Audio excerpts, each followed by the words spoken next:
مليونير مشهور كان هادي وعاقل قلبه طيب، بس بعد موتها اتحول لوحش ما عندوش قلب. القسوة دي بتجري في دمه وبقى عايش لهدف واحد بس، وهو انه ينتقم حتى لو هيدفع عمره تمن انه ياخد بس بطارها. فايه الحكاية يا ساسو؟ انا هقولكم، بس الاول ورونا اللايك بتاعكم الحلو وصلوا على النبي، وتعالوا معانا نشوف حكاية النهاردة بتقول ايه. وبيبدأ المسلسل بعد موت بطلتنا بشهرين، اللي بتكون ماتت غدر على ايد شوية وحوش بيدرسوا معاها في نفس المدرسة، وكأن القدر عاوز يرجع لها حقها قدام عينيها، عشان وقتها بترجع روحها للحياة من تاني، وبتشوف حبيبها كيم وهو بينتقم منهم بغل وبيقتلهم زي ما قتلوها. بس هو ما قتلهمش بطريقة عادية، لأ، ده عذبهم الأول وبعدين خلص عليهم واحد واحد، وقرب منها وبصلها بحسرة وكسرة وقلبه بينزف مش مصدق ان حب حياته راحت منه، وحضنها وقال لها دلوقتي اقدر اجيلك وانا مرتاح، وطعن نفسه ومات جنبها. وبعد لحظات بترجع بنتنا للحياة من تاني، وبتلاقي كيم عامل حادثة بالعربية على الطريق، فقلبها بيتخلع من مكانه وبتحاول تنقذه، وبتمسك التليفون وبتطلب له الإسعاف. وهناك في المستشفى الدكتور بيطمنها انه كويس وحصل له بس ارتجاج بسيط في المخ، وعشان كده ما بقاش بيشوف، لكن هو من جواه كان قوي ومثابر، ورغم الصدمة اللي هو فيها لكنه كان في حتة تانية. وبيسأل أبوه مين هي البنت اللي جابتني هنا وإيه اسمها. وأول ما سمع منه اسم ميليسيا افتكر إنها نفس البنت اللي أنقذته من العصابة اللي حاولوا يخطفوه وهو صغير. وبعد ما هي رجعت لمدرسة أبوها للفنون القتالية لقيتهم قلبوها صالة بلياردو. فجأة خرج أبوها وهو بيجري ورا أخوها يوان وعاوز يضربه، ولما شافتهم لسه عايشين فرحت من جواها، وعشان تتأكد لمست خدود أخوها يوان وقالت لنفسها معقول لسه عايشين؟ يعني أنا مش بحلم، دول حقيقة مش خيال، كفاية بس إنهم موجودين حواليا.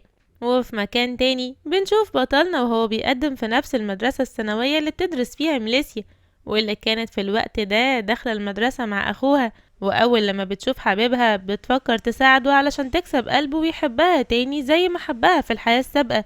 ومسكت الكورة وخبطت بيها الجردل للمية قبل ما يقع عليه، وكمان سألته تحب أساعدك وأوصلك بنفسي؟ قلبك طيب والله يا بنتي. وطبعا هو مصدق ووافق واخدته على مكتب المدير، وهناك قالت له بص بقى، انا لحد كده مش هقدر اكمل معاك، لازم تعتمد على نفسك وتكمل لوحدك. وسابته وراحت فصلها، واول ما شافت صديقة عمرها قالت لها وحشتيني، وراحت قافشة فيها واخداها في حضنها. ليه بقى؟ لان العصابة كانوا خاطفينها في الحياة السابقة وقتلوها، وهي لما شافتها قدامها بشحمها ولحمها اكيد كانت هتطير من الفرح. وبتفضل تحكي وتدردش معاها لحد ما بيدخل المدير وبيقطع كلامهم وبيعرفهم على الطالب الجديد اللي هو أميرنا الجامد جمودة. طيب بنتنا تسكت لأن لسانها طويل وشقية حبتين تلاتة، وبتقوله لو سمحت يا فندم ممكن تقعده في الديسك اللي ورا عشان يبقى قريب من الباب الخلفي ويقدر يخرج ويرجع بسهولة. ووقت البريك بتشوف الحيوان سي وهو قاعد مع صاحبه وبيقوله ايه رأيك ننتقم من الأعمى كيم ونعلمه الأدب. وطبعا كانت الطريقة الوحيدة اللي طلعت في ايديهم هي انهم يحطوله حشرات ميتة في الأكل، لأنهم ضعاف ما عندهمش اوبشن تاني. طيب هي هتتحمل؟ برضه مش هيحصل. بتدخل تمسك بوكس الأكل وبتكب على وش سي اللي بيقع في حبها وبيدوب في دبادبها من أول طبق، وبترجع تاني لحبيب قلبها العاشق الولهان وبتديله أكلها. شكل قصة حبهم هتبقى جنان. بس فجأة الواد وشه بيحمر وبتطلع نار من ودانه لأن الأكل سبايسي على الآخر. فقالت له يا خبر يقطعني، استنى استنى اشرب المية دي وانت هتبقى زي الفل. فالواد يا عيني فضل يشرب ويشرب عشان يهدى، بس مفيش فايدة لأن نار الحب اللي في قلبه مولعة أكتر من نار الشطة اللي في الأكل. وبعد ما خرجت من المدرسة لقت العصابة بيلعبوا بلياردو في صالة أبوها، فعلى طول رجعت فلاش باك للماضي وافتكرت لما مسكوها هي وأهلها وضربوهم علقة سخنة. فقالت في سرها أنا قدرت أنقذ كيم وأغير اللي حصل معاه في الماضي، يعني أنا كده أقدر أنقذ أهلي هما كمان. تفتكروا بقى هتعمل ايه يا مشاهد؟ تعال نشوف مع بعض. وفي اليوم اللي بعده بتيجي صاحبتها مياو وبتقول لها الحقي الحقي الواد سي جايب لوحة كبيرة قد حوش المدرسة كله وكاتبلك عليها بحبك. فالبنت قالت يا فضحتي، رحت في 60 داهية، سيرتي هتبقى على كل لسان وهبقى بنت سيئة السمعة. وخرجت تشوف المصيبة اللي بره عشان تتفاجئ بمصيبة أكبر منها، وهي إن أخوها يوان بيتخانق مع سي لأن دمه حامي لما شاف الواد المايس بيحب في أخته. وأكيد هي كانت مبسوطة وبصت له وقالت في سرها ايه الواد الشبح ده طلع بيغير عليا، ما انا اخته برضه. ومع ذلك ما سكتتش، مسكت سي ومسحت بكرامة ام الارض خلته شبه الشرشوبة. ولما الخناقة كبرت ما بينهم لموا نفسهم وراحوا للمدرس المسؤول عنهم. الحقيقة انه كان مدرس كفاءة وهزقهم كلهم، وعاقب سي بطريقة شيك وقال له انت هتمسح حمامات الشباب لمدة اسبوع، موافق ولا نشوف لك عرض غيره؟ فالواد وافق ومشي من سكات. بعدها بيسأل بنتنا الشقية ممكن اعرف انت ليه دلقتي الاكل على وشه؟ فقالت له عشان هو قليل الادب، ومش كده وبس، ده كمان كان حاطط حشرات ميتة في الاكل بتاع كيم. اسكت عن الحق، اكيد لا، ما قدرتش اتحمل وحصل اللي حصل. فقال لها كان المفروض تيجي تقوليلي وانا هعاقبه بطريقتي، وتأديبا ليك انتي كمان هتمسحي حمامات البنات لمدة اسبوع برضو. وبعد ما مشيت بنشوف المفاجأة، وهي كيم كان واقف وسامع وعرف انها ما قدرتش تتحمل تشوف حد يأذيه، ومن اللحظة دي بيحبها للمرة التانية. وبعد ما بيرجع الفصل بيقول لها على فكرة انا سمعت كل حاجة، وشكرا على اللي انتي عملتيه علشاني. فصاحبتها قالت لها والله الولد سي ده عفريت، اي نعم هو رخم شوية لكن امور وكل البنات بيحبوه وبيجروا وراه. فكيم بدأ يحس بالغيرة وسألها هو مين ده. فبنتنا مسكت شفايفه وقالت له ما تسألش وما تتكلمش لان الموضوع ده مش في دماغي اصلا. هنا صاحبتها قالت في سرها غريبة هي ليه بتبررله مع انها قبل كده كانت بتنكر الموضوع وخلاص، معقول تكون بتحبه؟ لا لا مش ممكن. واخر اليوم بنشوف كيم قاعد مع المدير وبيطلع له شيك في مبلغ كبير قوي، وبيقول له انا قررت اتبرع ب4 مباني للمدرسة علشان نوسعها وتكبر اكتر، وبيخلي التبرع ده باسمها هي. واخر اليوم بنشوفها قاعدة مع عيلتها وبتقول له لو سمحت يا بابا ممكن صالة البلياردو دي نرجعها تاني مدرسة للفنون القتالية. فابوها سكت شوية وحس ان كلامها لمس قلبه لانه راجل عصامي من يومه، وعشان كده وافق على قرارها. اما هي في اللحظة دي كانت مبسوطة وطايرة من الفرحة، وقالت لنفسها اخيرا بقينا متجمعين لاننا في الحياة السابقة كنا بعيد عن بعض ونادر جدا لما نتعشى سوا. وتاني يوم بنشوف اخوها وهو بيوصلها للمدرسة، ولحظتها صاحبه بيقوله اسكت، مش اغنى طالب عندنا اللي هو كيم اتبرع ب4 مباني للمدرسة باسم اختك؟ فقاله معقول بيكون بيحبها؟ مش ممكن. اما هي فكانت ماشية في الطريق في امان الله، وساعتها خدت بالها من بطلنا وهو ماشي في الطريق وشافت قدامه عجلة فجريت بسرعة وشالتها، لدرجة ان الراجل لما شافها فهم انها بتسرقها وقال لها يا حرامية. بس كيم لما سمع صوتها فهم على طول انها بتساعده وكان فرحان وهيمان بيها. وبعد ما دخل الفصل سمعها بتتكلم مع صاحبتها بطريقة لطيفة عن المذاكرة والتليفونات، وفضل طول الوقت رامي ودنه ومستمتع قوي بصوتها اللي بيرن في ودنه زي الموسيقى. ومش كده وبس، ده بعد شوية بيحطوا الأكل مع بعض وبتأكله بنفسها وبتمسح الأكل بإيديها من على شفايفه. فالواد مشاعره اتحركت والإدرينالين عنده ضرب في السقف، وبيقولها أنا مستعدة أديلك رقم تليفوني الخاص، والرقم ده مش بيطلع لأي حد، للحبايب والغاليين وبس. وتاني يوم الصبح بيكون بطلنا رايح يزورها في بيتها يوم الأجازة ويطمن عليها، ولما شافته وسألته انت جاي هنا ليه؟ فقال لها قلت اجيب لك دفتر الملاحظات اكيد هتحتاجيه وتذاكري منه. فقالت له هحتاجه جدا. ففتح لها شنطة العربية واتفاجئت انها فيها صناديق كتير كلها مليانة مذكرات للمنهج بتاعها. فقالت في سرها يا نهار ابيض، ده انا محتاجة اقعد 5 سنين اذاكر فيهم. وفي الاخر مساعده بيسألها انت رايحة فين يا بنتي؟ قالت له رايحة اشتري الخضار وحاجة البقالة من السوق. فالراجل حب يقربهم من بعض وقال لها يا ريت تاخدي معاكي السيد كيم اهو يغير جو شوية، من فضلك خلي بالك منه. طبعا هي وافقت لانها بتحبه بس لسه مش مدركة حقيقة مشاعرها الجياشة، واخدته وراها على سكوتر وقالت له امسك كويس، بس هو ممسكش، ده كان حاضنها. وبعد ما وصلوا قالت له استناني هنا لحد ما اروح اشتري الحاجات وارجع لك.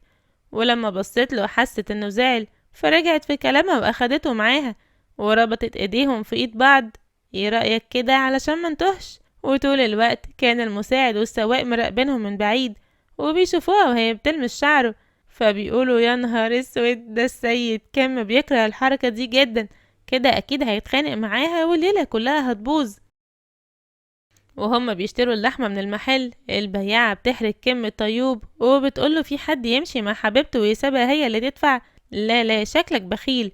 فبنتنا بتزعل علشانه وبتقولها لو سمحتي بلاش تتكلمي معاه كده. اما كيم فقال لها خلاص انا هشتريها المحل ده كله علشان تعرفي اني مش بخيل ولا حاجة. فالمساعد فجأة بيظهر وبيديهم فيزا فيها مرتب كبير عشان ميليسيا تيجي تشتري منهم لحوم من غير ما تدفع ولا جنيه واحد لحد ما الفلوس دي تخلص. وطبعا عشان تخلص محتاجة أقلها 10 15 سنة. وبعد ما بيرجعوا بيقولها أنا عاوز أعرفك حاجة، على فكرة أنا مسافر لمدة أسبوعين كده عشان هعمل عملية لعيني. فهي زعلت عشان في حياتهم القديمة للأسف العملية فشلت، بس برضه ما يمنعش إنه يحاول مرة كمان. وبعد ما بيمشي بيقف تاني وبيعرفها انه هيشتري لها حاجات كتير.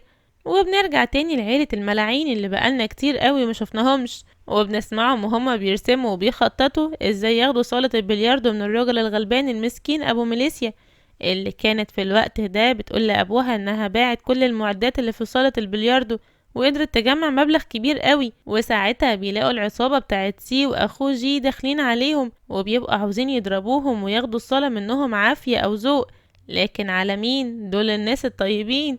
وعشان كده بيظهروا مساعدينهم اللي بيكونوا محترفين جدا في الفنون القتالية.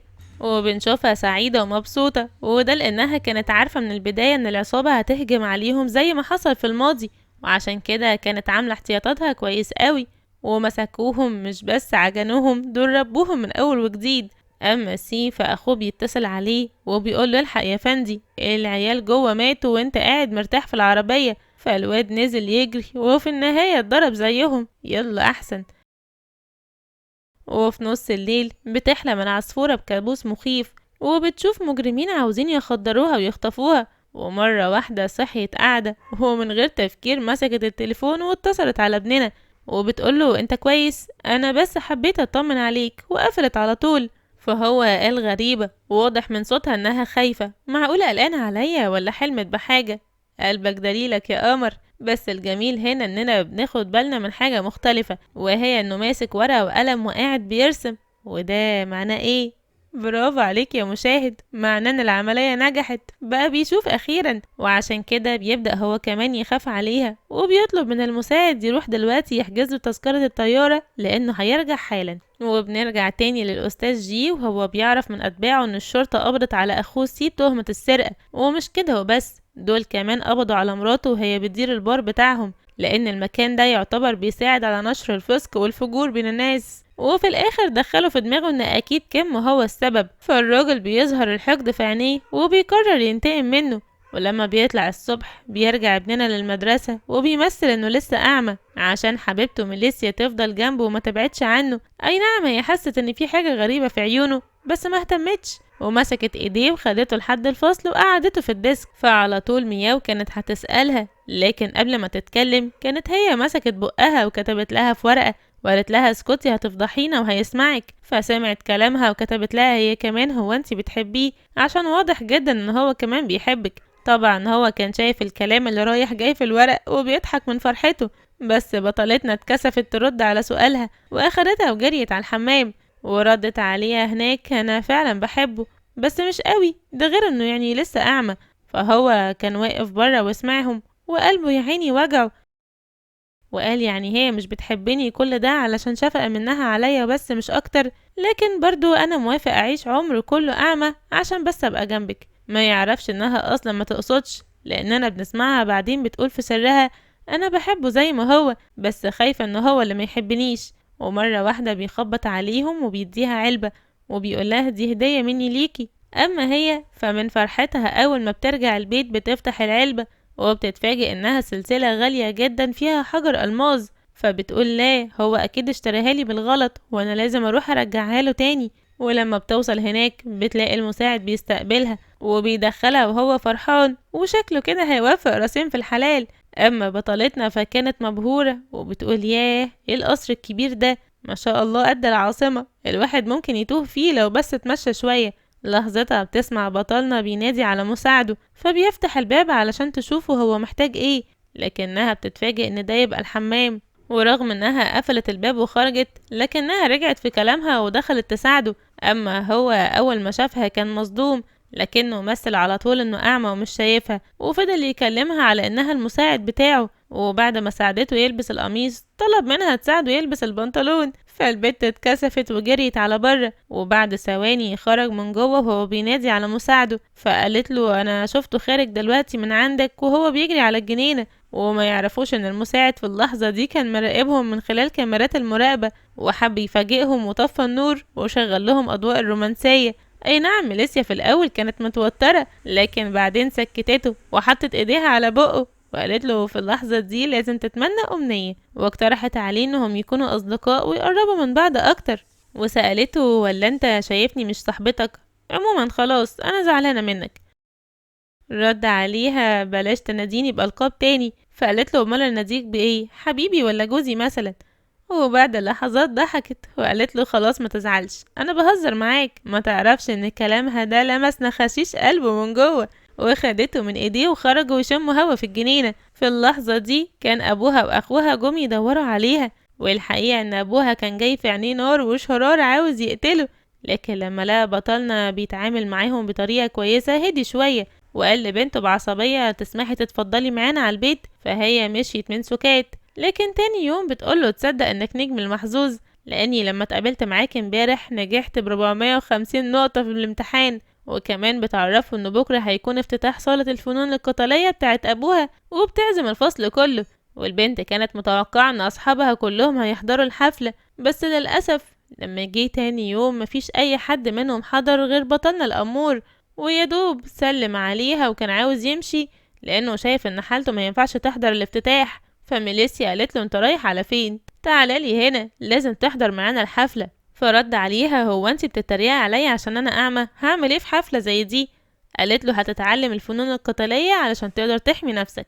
واخدته من ايديه ودخلته الصالة، وبعد ما دخل على طول بدأ يملى بياناته. بعدها بيسمع مياو وهي بتقولها ينفع كده؟ مفيش ولا واحد من اصحابنا يجي يحضر معانا الافتتاح، وشكلنا بقى وحش وزي الزفت. بس اكيد سي اخته 44 دي هما اللي ورا الموضوع ده. تاني يوم بنشوف بطلنا وهو قاعد وماسك تليفونه، مرة واحدة لقى مساعده بيقوله ان في اشاعات منتشرة في المدرسة بتقول ان الهانم ميليسيا سرقت حاجات عشان بس تلفت نظر الزعيم سي ويحبها، فهو اكيد مش هيسيب حبيبته غرقانة كده. وعلى طول دخل على النت وكتب بوست وعمل لها منشن عليه وكلمها بطريقة معينة، فهي على طول فهمتها. وبالتالي كل اللي في المدرسة دخلوا كتبوا كومنتات، وكلهم بيطالبوا من إدارة المدرسة تحقق في الموضوع ده. فالبنت أخيرا بتحس إن حقها هيرجع لها، وكتبت له كالعادة انت نجمتي المحظوظة. تاني يوم الصبح بنشوفها بتستقبله على باب المدرسة، وبتحب تنكشه وبتقوله يا وسيم انت ايه رأيك، نفسك تتجوز وتخلف أطفال ولا لأ؟ فالواد يا عيني اتكسف ومردش عليها. وبعد ما مشي بصت له وضحكت وقالت في سرها بما انه ما ردش عليا يبقى انا هناديله كده كل يوم. وبعد ما دخلوا الفصل بيسمعها وهي بتتكلم مع مياو اللي بتقولها انت ازاي تتصوري صورة وحشة زي كده لحفلة ملكة جمال المدرسة، ده البنات التانيين متصورين صور جامدة. ردت عليها يا بنتي دول جايبين مصورين محترفين ودافع لهم فلوس بالغالي. ساعتها بطلنا عرض عليها تكون شريكته في الحفلة، فوافقت على طول. وبعد ما روح البيت بيتصل على أشهر مصور في المدينة وطلب منه يصوره سيشن خاص بيه هو وحبيبته علشان عندهم حفلة، وبيأكد عليه يطلع صورة جامدة آخر جمدان، وأهم حاجة صورهم تفضل سر محدش يعرف عنها حاجة عشان يفاجئ الطلاب في الحفلة. وتاني يوم الصبح بنشوفهم رايحين الاستوديو، وهناك المصور لما بيشوف بطلتنا بيعجب بيها وبيعرض عليها تشتغل معاه موديل وعارضة أزياء كمان مقابل مبلغ خرافي كل شهر. فهي كانت رافضة الفكرة عشان خايفة أحسن كم يزعل، لكن هو قال لها أنا موافق. ومش كده وبس، ده كمان بيتكلم مع المصور وبيرفع المرتب زيادة شويتين. وفي النهاية بتوصل بنتنا العسولة وهي لابسة فستان الفرح، وأول ما بطلنا بيشوفها بيحصل له انبهار، لكنه بسرعة بيلبس النضارة علشان يداري نظراته ليها. وبعد ما بيتصوروا أول صورة بيربط شاشة على عيونه علشان يهرب منها، وحجته بانه بيحمي عينيه من الشمس بعد العملية. لحظتها ميليسيا بتقوله ايه رأيك تلمس ملامحي علشان تقدر تحدد شكلي، فهو طبعا ما ترددش لحظة، ورغم انه كان متوتر وصوت قلبه جايب اخر المدينة لكنه برضه ساح في حبها لما لمس وشها. وفي الصورة النهائية بيطلب المصور يشيل الشاش من على عينيه ويبصوا لبعض، فالواد ما كانش قادر يبعد عيونه ولا عارف حتى يمثل انه اعمى. وتاني يوم بنشوف السماوية جيا وهي بتتفرج على صور بنتنا الجميلة وبتتضايق جدا وبتقول ايه ده، الصور حلوة قوي وبكده هي اللي هتفوز بالمسابقة مش انا. اما بطلتنا في اللحظة دي كانت واقفة بتشم هوا وسرحانة في حبيبها الجامد جمدان، بس للأسف مياو بتفصلها من اللحظة العاطفية وبتقولها الحقي في حد بوظ صورتك على الموقع بتاع المدرسة، والحل دلوقتي اننا نصلحها قبل ما يفوت 5 دقايق والا مش هنعرف نعدلها تاني. فبيدخلوا الاتنين على الموقع وبيفضلوا يحاولوا لحد ما اخيرا بينجحوا. طيب ابننا هيسكت؟ لا، لما بيشوف الصور بتحصل له صدمة، بس المساعد بيعرفه انها صلحتهم وده معناه انها بتحبه ومهتمية بيه. تعالوا نرجع تاني للحقير جي وهو بيضرب اخته وبيجبرها تنفذ اللي هو هيقولها عليه وبس، وبيقولها ما تخافيش، كل اللي مطلوب منك هو انك تقتلي شخص واحد بس مش اكتر، والمفروض ان الشخص ده يبقى هو يوان اخو بنتنا ميليسيا. اي نعم جيا بتفضل تعيط وتقول انها خايفة، ارجوك بلاش، بس هو ما كانش عنده في قلبه رحمة ولا كأنه سمعها اصلا. تاني يوم الصبح بنشوف مياو وهي بتدخل على موقع المدرسة وبتتفاجئ ان بنتنا وكيم هما اللي فازوا بالمركز الاول في المسابقة. طبعا ميليسيا كانت فرحانة ومش مصدقة روحها، لكن للأسف فرحتها مش بتكمل لأن لحظتها جي بيبعت لها رسالة وبيقول لها فيها لو عاوزة تنقذي أخوكي قبل ما أقتله يبقى لازم تيجي على العنوان ده. فبطلتنا بتعرف صاحبتها إنها لازم تهرب من المدرسة علشان تنقذ يوان. كل ده وكيم سامعها ومش بيرضى يسيبها تخرج لوحدها، فبيهربوا هما الاتنين وبيروحوا للجراج، وهناك لقت يوان مرمي على الأرض وحالته صعبة جدا، وكمان بتلاقي جاية سايقة العربية على أقصى سرعة وهتعدي من على أخوها، فبسرعة حركته من مكانه. لكن المفاجأة كانت عند كيم اللي ركب العربية وقدر يقف في نص الطريق قدام جاية، وأم 44 لما شافته عرفت انها فشلت في المهمة واخدت ديلها في اسنانها وقالت يا فكيك ما تعرفش ان جي هيعذبها على نار هادية. وبنرجع تاني ليوان وهو بيفوق بالسلامة من الحالة اللي كان فيها، فكلهم بيكونوا فرحانين لكن في نفس الوقت مستغربين ازاي كيم بقى بيشوف بعد ما كان اعمى. ردت عليهم ام لسان ونص ميليسيا وقالت له لا يا بابا، هو بقى بيشوف من بعد ما عمل العملية بس كان مخبي علينا. وطبعا هي قالت الكلام ده وهي زعلانة، ولما خرجت بره ابننا الحنين مقدرش يتحمل زعلها وخرج وراها علشان يصالحها، فهي في الاول ما كانتش قادرة تبص في عيونه من الكسوف، وبعدين قالت له انا عاوزة اشكرك لان من غيرك كان زماني انا واخويا دلوقتي من الاموات. فقال لها ما تشكرنيش ولا حاجة، انا انقذتك دلوقتي زي ما انتي انقذتيني زمان. فهي اندهشت وقالت له ايه ده، عايز تقولي ان انت الطفل اللي انا قابلته من 15 سنة؟ ومن غير ما تحس بتقوله عشان كده انا بحبك من يومها. فبسرعة سكتت وقالت له لا لا انا ما قلتش حاجة. فقال لها خلاص انا دلوقتي هتمنى امنية، ولما سألته ايه الامنية دي رد عليها الامنية دي تبقى انتي. فبسرعة اتلجلج في الكلام وقال لها انا اقصد ان انتي تنجحي في الامتحان يعني. فالبنت اتكسفت اكتر وهربت من قدامه. وبعد ما كيم بيرجع البيت بيفضل سهران طول الليل مستني رسالة او مكالمة منها. وقتها بيدخل مساعده وبيقوله انا عارف انك قلقان عليها بس انا احب اطمنك ان عيد ميلادك بكرة وهي اكيد هتحاول تكلمك تاني. لكن لما بيجي تاني يوم بنشوف بنتنا وهي بتحطله تورتاية على الديسك وبتمشي، لكن بعد ما بتمشي بتيجي خنفسة تانية وبتاخد الكيكة بتاعتها وبتحطله كيكة هي جايبها له بنفسها. في اللحظة دي بالظبط بيدخل كيم وبيشوفها وبيقولها على فكرة انا مش بحب الحلويات اصلا فياريت تاخديها معاكي. بس البنت مش بتسمع الكلام وبتسيبله التورتاية على المكتب وبتخرج، فهو بياخدها وبيرميها في سلة الزبالة. بس من حظه الاسود بترجع ميليسيا ولما بتشوفه بتقوله يخرب بيتك انت بترمي الكيكة اللي انا جبتها لك، هو ده جزاتي؟ فالواد يا عيني كان هيموت على نفسه من الخوف وقال لها لا انا كنت فاهم غلط، ورجع طلعها تاني من الباسكت، لكنها اول ما شافتها قالت له ايه ده دي مش بتاعتي. فهو فهم على طول ان البنت التانية هي اللي بدلتهم، وبسرعة خرج وراها علشان يصلح سوء التفاهم اللي حصل ويرجع لحبيبته التورتة اللي تعبت فيها بإيديها. بس برضه بعد ما هو خرج رجعت البنت وبكل بجاحة وقفت قدام ميليسيا وقالت لها يكون في علمك أنا بحبه ومش هسيبه لحد غيري. طيب أم لسان ونص هتسكت؟ لأ، بترد وبتعرفها انه يبقى ملكها هي وبس. كل ده وابننا واقف وسامع حوارهم من بره وطاير من الفرحة، مش مصدق ان البنت اللي بيحبها بقاله 15 سنة طلعت هي كمان ميتة في هواه. ولما بيجي الليل بيروح يكمل تدريبات مع ابوها. ساعتها بيجي جوان وبيقوله بنبرة فيها تحذير: انا عارف انك بتحب اختي وده غلط على فكرة. ومرة واحدة كلامه بيتحول وبيقوله لو عاوز تشوفها هي موجودة في اوضتها دلوقتي عشان بتذاكر وبتستعد للامتحانات. فكان فاهم انه بيقوله كده علشان يشوف رد فعله هيكون ايه، وقاله لا يا عمي خلاص الله الغني مش عاوز اشوفها. بس برضه يوان مرضيش يسيبه في حاله وطلع التليفون علشان يكلمها قدامه. مرة واحدة لقاه مسك ايديه وقاله خلاص تسمح تتفضل قدامي. فيوان اخده على الأوضة ودخله وقفل عليهم الباب من بره.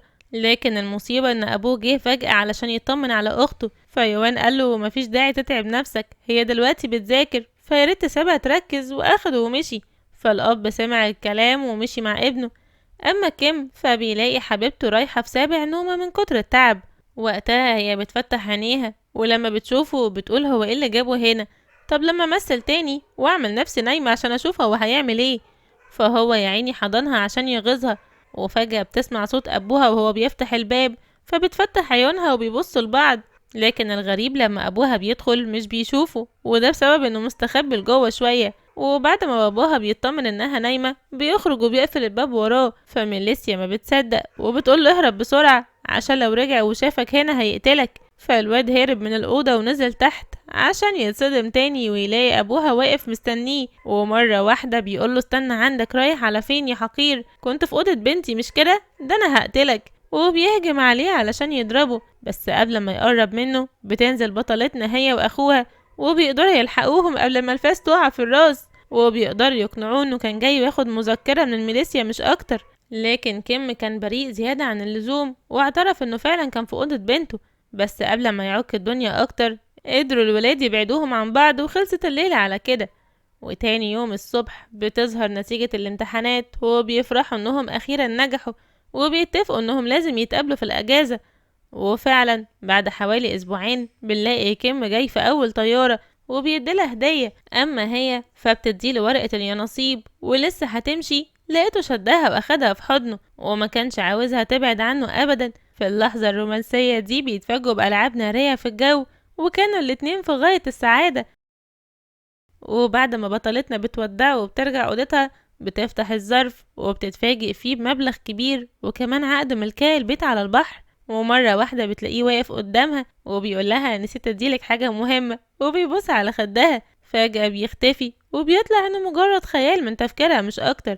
وبعد ما بتنتهي فترة الاجازة وبيرجعوا المدرسة هناك ميليسيا بتلاقي مياو بتقول لها اسكتي، مش جاية اخوها جي رماها من دور عالي في البار وماتت. والغريب ان بنتنا بتتأثر وبتروح لمكان البار وهناك بتلاقيه ملوش أثر. وبتفضل تسأل نفسها وبنفهم من كلامها انها في الماضي ماتت برضه بعد ما جي رماها من البار زي اخته. ولما بتسأل واحدة ماشية في الشارع قالت لها انه اتهد بين يوم وليلة. فجأة بتلاقي حبيبها واقف قدامها وبيعرفها انه هو اللي هده وبياخدها وبيمشي لانه خايف عليها. لكن بعد ما بترجع البيت بيجيلها رسالة من الحيوان جي وبيقول لها لو ما جيتيش دلوقتي هقتل مياو صاحبتك. فجريت على هناك علشان تنقذها. اما هو فبسلامته بيحاول يرضيها وبيطلب منها تشتغل لحسابه، لكن بطلتنا بترفض طبعا وكمان بتضربه بالقلم. فالحيوان بيخرج عن شعوره وبيحاول يعتدي عليها. فجأة بيدخل ابننا وبيضربه علقة محترمة وبيبعدوا عنها. وبتيجي الشرطة وبتقبض على العصابة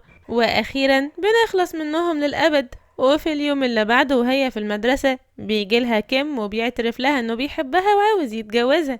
لكن هي قالت له انا لسه صغيرة ما وصلتش للسن القانوني، ممكن تديني وقت افكر؟ فقال لها يا ستي براحتك. ولما سابته وخرجت بيتفاجئ انها راجعة بعد 5 دقايق وقالت له انا فكرت وموافقة. فاخدها في حضنه وبعد شوية رومانسية بنعرف انهم في النهاية دخلوا نفس الكلية مع بعض وكبر الحب في قلوبهم.